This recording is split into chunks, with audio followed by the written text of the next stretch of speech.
نحمدہ ونصلی علی رسولہ الکریم اما بعد۔ رحمت عالم صلی اللہ علیہ وسلم نے فرمایا، انسان کی دو خصلتیں ایسی ہیں کہ ان سے اچھی کوئی خصلت نہیں، یعنی کہ دو عادتیں ایسی ہیں کہ ان سے اچھی کوئی عادت نہیں۔ پہلی خصلت یہ ہے کہ اللہ تعالیٰ پر ایمان لانا۔ واقعی اس سے اچھی کوئی نعمت نہیں۔ جس کو ایمان مل گیا اس کو دنیا جہان کی ہر نعمت مل گئی، یہاں تک کہ اسے آخرت کے اندر جنت مل گئی۔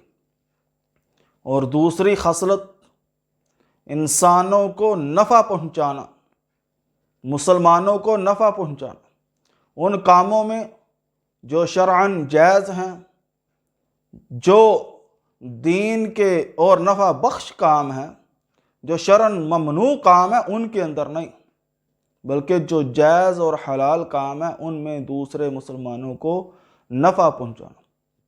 اور اسی طرح رسول اللہ صلی اللہ علیہ وسلم نے فرمایا، دو بری خصلتیں ہیں، ان سے بڑھ کر اور کوئی بری خصلت نہیں۔ پہلی خصلت اللہ کے ساتھ شرک کرنا، کسی اور کو شریک کرنا، اور جو اللہ کے ساتھ کسی اور کو شریک کرتا ہے اس کی دنیا بھی تباہ ہے، آخرت بھی تباہ ہے۔ اللہ کے ساتھ شرک کرنا پہلی بری خصلت، اور دوسری بری خصلت دوسرے مسلمانوں کو نقصان پہنچانا، فائدہ دینے کی بجائے نقصان پہنچانا۔ یہ دو بری خصلتیں